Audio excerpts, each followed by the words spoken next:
रविवार को तीसरी बार देश के प्रधानमंत्री के रूप में शपथ लेंगे, साथ ही मंत्रियों के शपथ भी होने हैं। अब ये देखने वाली बात है कि इस बार मंत्रिमंडल में प्रधानमंत्री नरेंद्र मोदी किसको शामिल करते हैं और सहयोगी दलों में से किसको वो मंत्री बनाते हैं। राष्ट्रपति भवन में तैयारी चल रही है शपथ ग्रहण समारोह की, तो दूसरी तरफ बीजेपी में राजनीतिक तैयारी चल रही है। बीजेपी के नेता लगातार मैराथन बैठक कर रहे हैं और इस बात पर सहमति बनाने की कोशिश कर रहे हैं कि सहयोगी दल संतुष्ट रहें, क्यों असंतोष उनका बाहर ना आए, क्योंकि 2014 और भिन्न है। इस बार एनडीए की सरकार बनने जा रही है और बीजेपी के पास अपने खुद का जादुई आंकड़ा नहीं है, लिहाजा सहयोगियों के बल पर ही सरकार बनेगी। ऐसे में कोई भी सहयोगी दल असंतुष्ट न हो, नाराज न हो, इसके लिए जेपी नड्डा, अमित शाह, राजनाथ सिंह लगातार बैठकें कर रहे हैं, सहयोगी दलों के मन को भी टटोल रहे हैं। कल जेपी नड्डा के आवास पर हुई बैठक में सभी सहयोगी दलों के साथ अलग अलग बैठक हुई, जिसमें जानकारी यह है कि अमित शाह ने और जेपी नड्डा ने सबके सामने ऑफर रख दिया और उनकी मांग भी पूछी कि दलों के द्वारा क्या मांग की जा रही है। जो जानकारी अब तक आ रही है कि 5-1 के रेशियो से मंत्री बनाए जाएंगे। अपने देश में कानून है कि 15% से ज़्यादा जो स्ट्रेंथ लोकसभा का है उससे ज़्यादा मंत्री नहीं बनाए जा सकते, यानी कुल प्रधानमंत्री के साथ 80 मंत्री ही हो सकते हैं। तो 5 सांसद पे 1 मंत्री का पद आता है।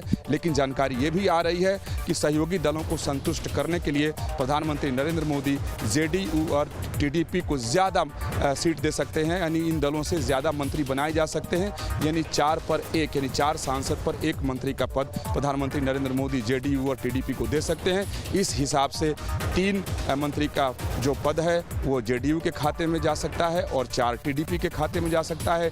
जेडीएस को 1 मंत्री पद, उसी तरीके से जयंत चौधरी मंत्री बनाए जा सकते हैं, कुमारस्वामी मंत्री बनाए जा सकते हैं, चिराग पासवान मंत्री बनाए जा सकते हैं। यानी दूसरे जो सहयोगी दल हैं उनको 1-1 मंत्री का पद दिया जाएगा, लेकिन जेडीयू को 3 और टीडीपी को 4 मंत्रालय मिल सकते हैं। वीडियो जर्नलिस्ट विकास राय के साथ विकास चंद्र, न्यूज़ नेशन, दिल्ली।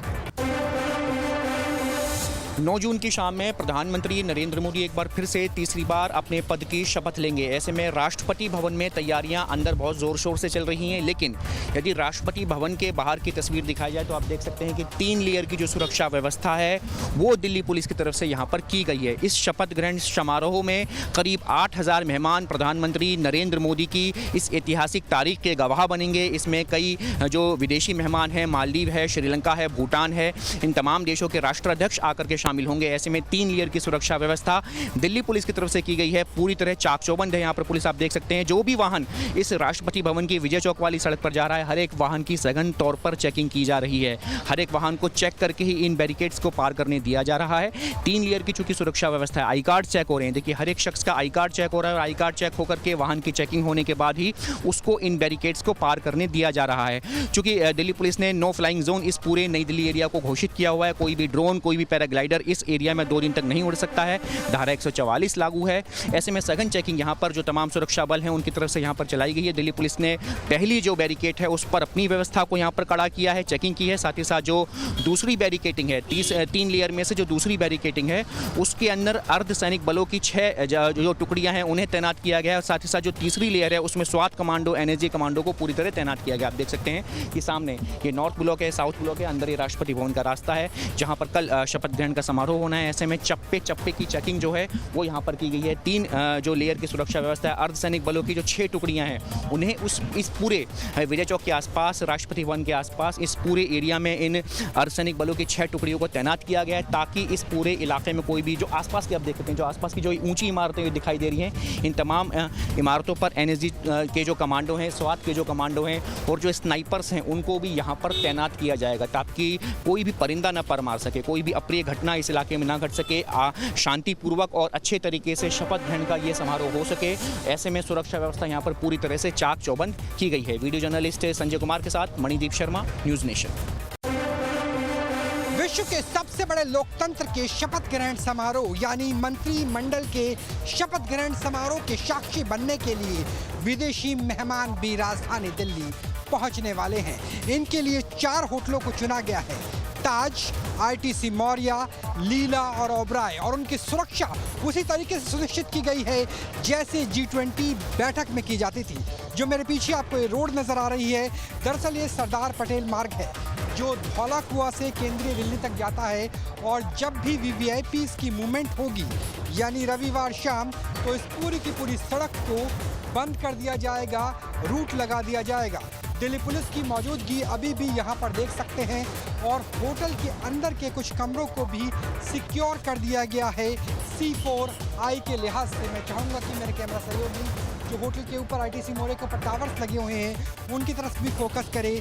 C4I का अर्थ है communication, computing, command and control के साथ साथ इंटेलिजेंस सेंटर, यानी C4I के लिए भी कई कंपनियां यहाँ पे मौजूद हैं और इंटेलिजेंस के भी पूरी तरीके से इस बात को पुख्ता किया जा रहा है कि जो विदेशी मेहमान श्रीलंका, भूटान, इसके अलावा मॉरिशस और बांग्लादेश समेत नेपाल समेत कई देशों से आने वाले हैं, उनके राष्ट्राध्यक्षों को इन होटलों में रुकवाया जाए और उसके लिए सुरक्षा पूरी तरीके से सुनिश्चित कर दी जाए।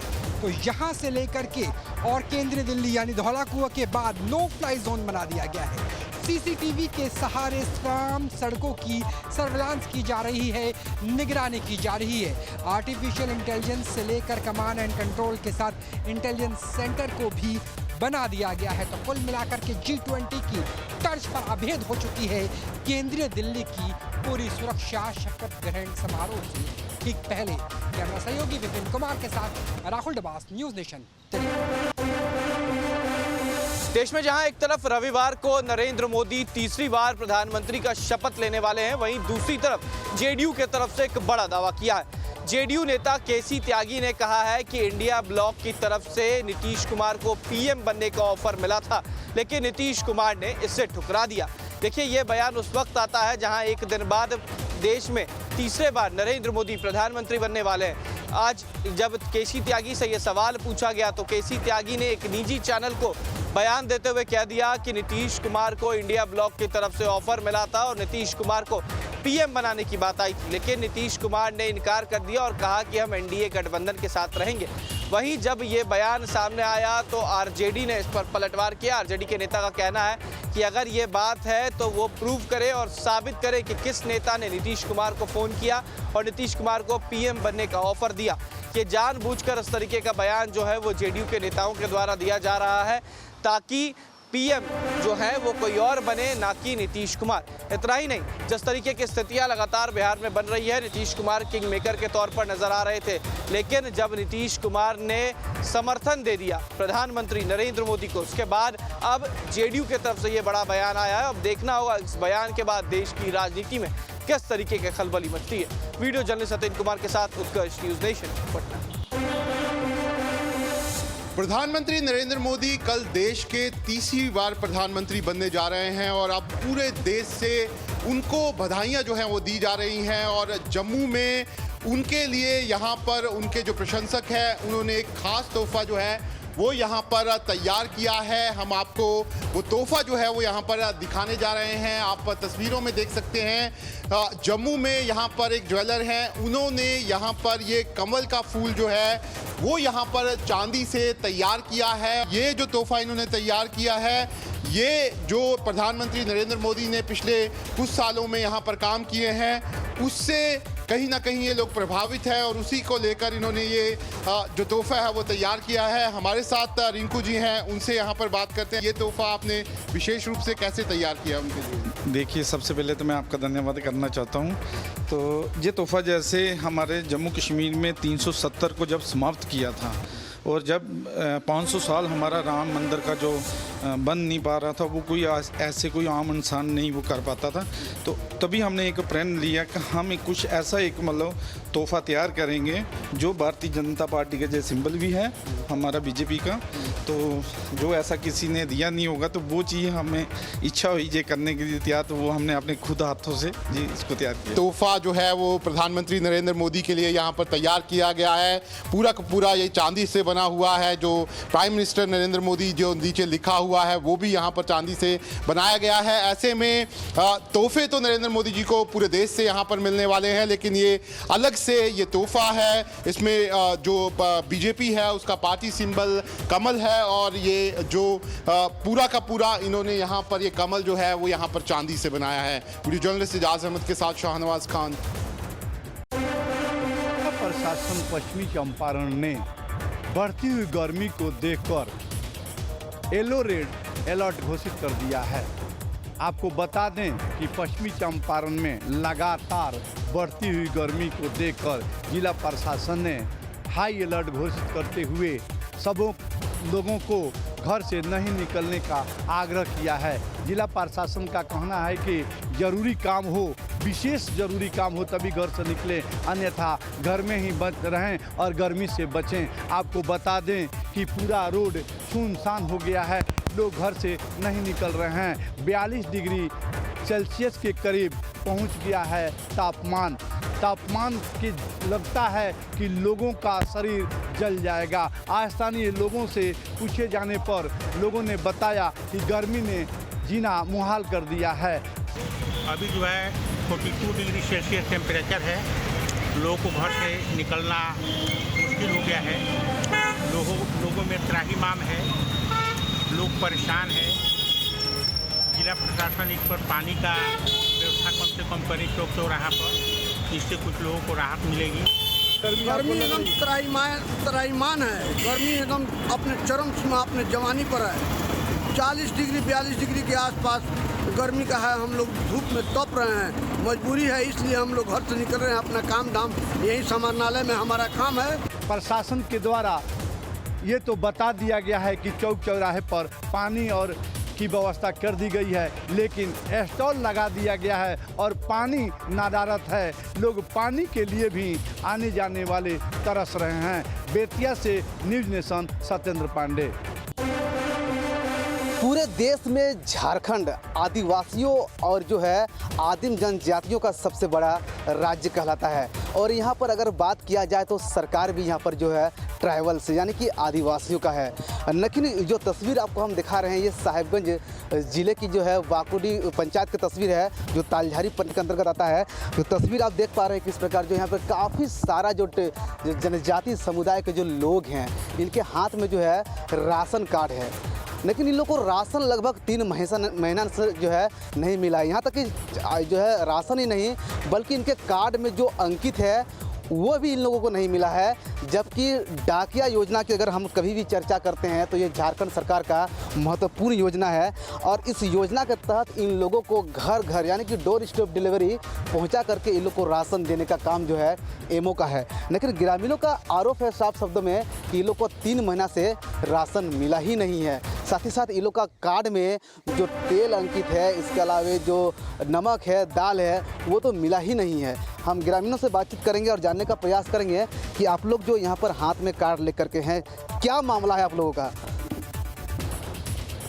हम लोगों के कार्ड तो कार्ड दिया है, लेकिन हम लोगों को चावल मिलता है वो भी 3 महीना में, 1 महीना बाद से 2 महीना बाद मिलता है। इसमें कार्ड में लिखा हुआ है चीनी तो बोलिए मत, तो साल में 1 बार 2 बार मिल जाता है। सिर्फ तेल दिया है, तेल मिलता है लेकिन 3 महीना 2 महीना बाद।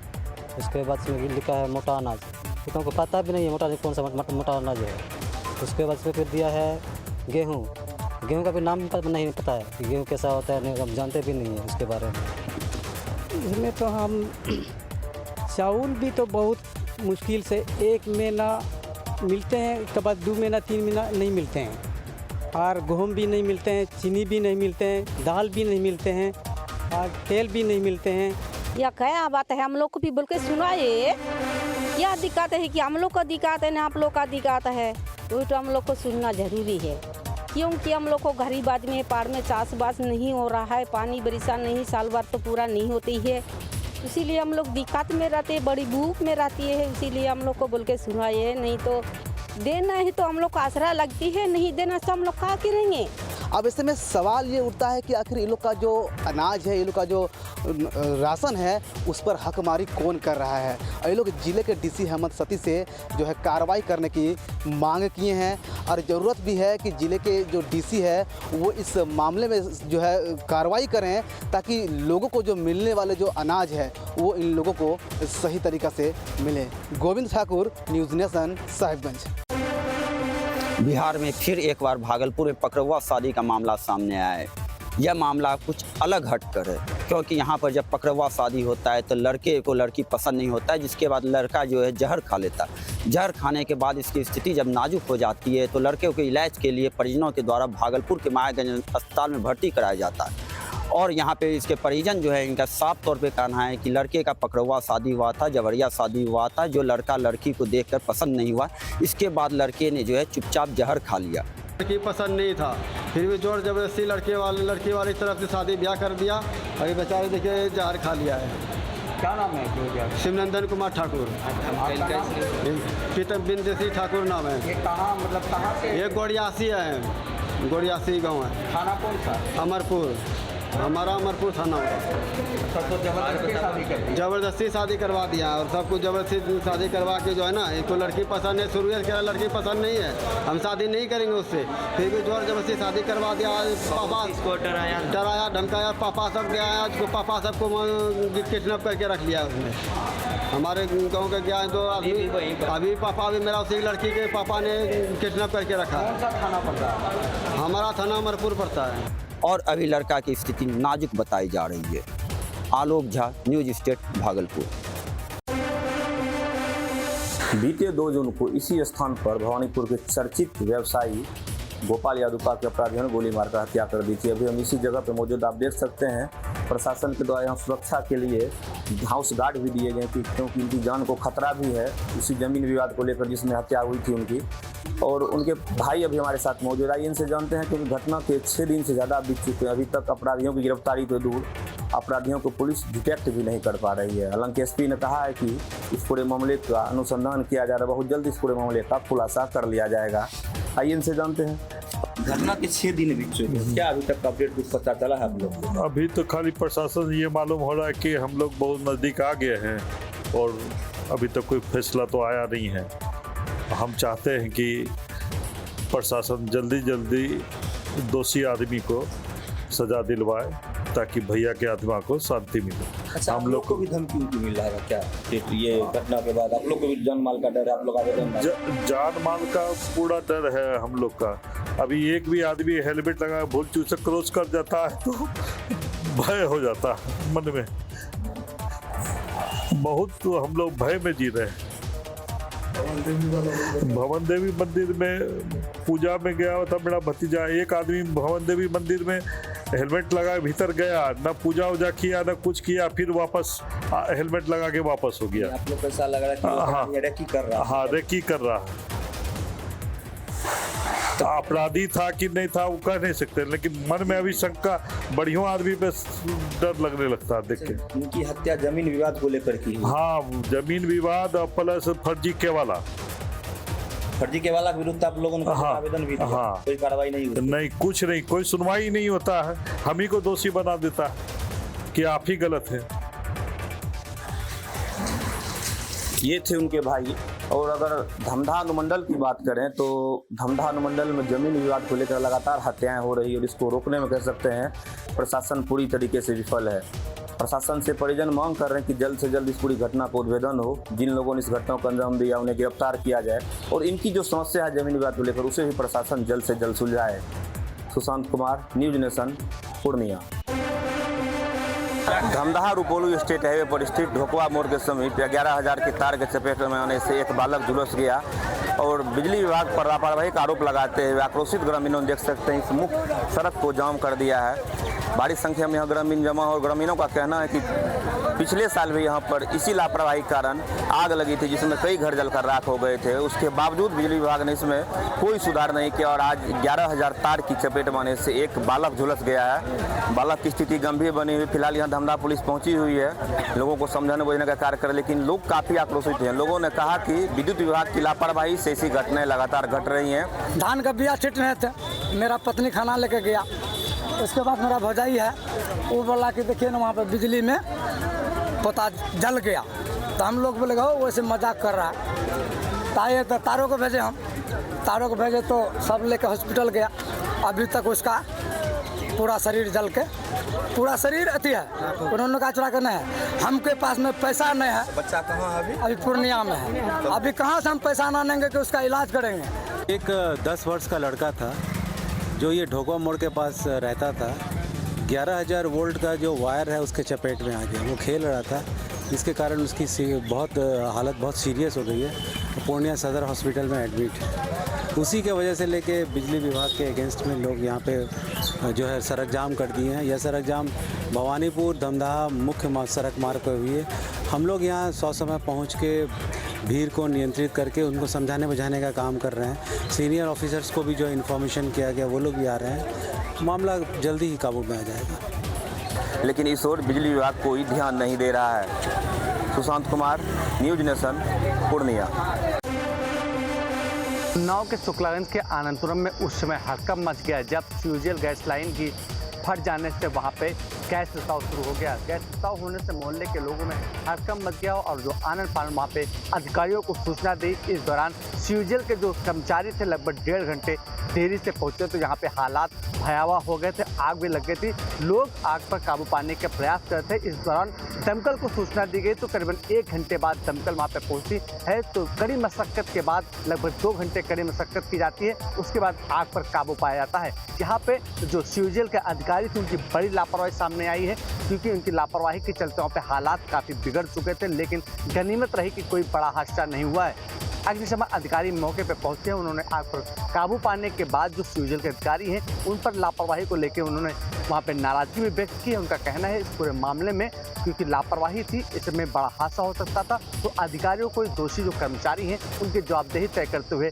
कार्रवाई की जानी चाहिए थी। करीबन 1 घंटे तक उन्नाव से शुक्लागंज का ट्रैफिक भी रोका गया था, जिससे अंदाजा लगाया जा सकता है कि हालात वहाँ पे कितने खराब रहे होंगे। फिलहाल किसी भी तरीके की वहाँ पे जनहानि नहीं हुई है। हालात पर काबू पा लिया गया है और जो गैस रिसाव है उसे अब रोक दिया गया है। लेकिन सुबह के लगभग करीबन 12 घंटे से वहाँ पे जो फ्यूजल की गैस आपूर्ति है वो बंद है, जिससे लोगों को दिक्कतों का सामना करना पड़ रहा है। Rahul Shukla, news state, Uttar Pradesh, Unnao. प्रतापगढ़ जिले में आम तोड़ने के विवाद में छात्रा को दबंग पड़ोसियों द्वारा मारी गई गोली। गंभीर हालत में किया गया प्रतापगढ़ के जिला मेडिकल कॉलेज रेफर, चल रहा है उपचार। दरअसल यह मामला लालगंज कोतवाली इलाके के बीर सिंहपुर गांव का है, जहां की रहने वाली सौम्या तिवारी अपने भाई के साथ बगीचे में आम तोड़ने गई थी। तभी पड़ोसी दबंग पहुंच गए और विवाद शुरू हो गया। विवाद इस कदर बढ़ा कि दबंग पड़ोसियों ने सौम्या को गोली मार दी, जिसके बाद परिजन उसे लेकर सामुदायिक स्वास्थ्य केंद्र लालगंज पहुंचे, जहां हालत नाजुक देखते हुए डॉक्टरों ने प्रतापगढ़ के जिला मेडिकल कॉलेज रेफर कर दिया। वहीं घटना की जानकारी होने के बाद पुलिस के आला अफसर भी मौके पर पहुंचकर पूरे मामले की जांच पड़ताल में जुट गए हैं। बता दें कि यह पहला मामला नहीं है जब प्रतापगढ़ जिले में छोटी छोटी बातों पर इस तरीके की घटना को दबंगों ने अंजाम दिया है। इसके पूर्व भी इसी तरीके की कई बार घटनाएं हो चुकी हैं। फिलहाल इस घटना के बाद जहां एक तरफ पुलिस कार्रवाई करने की बात कर रही है, तो वहीं परिजनों में घटना को लेकर आक्रोश व्याप्त है। ब्रिजेश मिश्र, न्यूज स्टेट, प्रतापगढ़। विश्व के सबसे बड़े लोकतंत्र के शपथ ग्रहण समारोह यानी मंत्रिमंडल के शपथ ग्रहण समारोह के साक्षी बनने के लिए विदेशी मेहमान भी राजधानी दिल्ली पहुंचने वाले हैं। इनके लिए 4 होटलों को चुना गया है, ताज, ITC मौर्या, लीला और ओबराय, और उनकी सुरक्षा उसी तरीके से सुनिश्चित की गई है जैसे G20 बैठक में की जाती थी। जो मेरे पीछे आपको ये रोड नजर आ रही है, दरअसल ये सरदार पटेल मार्ग है जो धौला कुआं से केंद्रीय दिल्ली तक जाता है। और जब भी VVIPs की मूवमेंट होगी यानी रविवार शाम, तो इस पूरी की पूरी सड़क को बंद कर दिया जाएगा, रूट लगा दिया जाएगा। दिल्ली पुलिस की मौजूदगी अभी भी यहाँ पर देख सकते हैं और होटल के अंदर के कुछ कमरों को भी सिक्योर कर दिया गया है C4I के लिहाज से। मैं चाहूँगा कि मेरे कैमरा सहयोगी जो होटल के ऊपर ITC मौर्या के ऊपर टावर्स लगे हुए हैं उनकी तरफ भी फोकस करें। C4I का अर्थ है communication, computing, command and control के साथ साथ इंटेलिजेंस सेंटर, यानी C4I के लिए भी कई कंपनियां यहाँ पे मौजूद हैं और इंटेलिजेंस के भी पूरी तरीके से इस बात को पुख्ता किया जा रहा है कि जो विदेशी मेहमान श्रीलंका, भूटान, इसके अलावा मॉरिशस और बांग्लादेश समेत नेपाल समेत कई देशों से आने वाले हैं, उनके राष्ट्राध्यक्षों को इन होटलों में रुकवाया जाए और उसके लिए सुरक्षा पूरी तरीके से सुनिश्चित कर दी जाए। तो यहाँ से लेकर के और केंद्रीय दिल्ली यानी धौला कुआं के बाद नो फ्लाई जोन बना दिया गया है। सीसीटीवी के सहारे तमाम सड़कों की सर्विलांस की जा रही है, निगरानी की जा रही है। आर्टिफिशियल इंटेलिजेंस से लेकर कमांड एंड कंट्रोल के साथ इंटेलिजेंस सेंटर को भी बना दिया गया है। तो कुल मिलाकर के G20 की तर्ज पर अभेद हो चुकी है केंद्रीय दिल्ली की पूरी सुरक्षा शपथ ग्रहण समारोह से ठीक पहले। कैमरा सहयोगी विपिन कुमार के साथ राहुल डबास।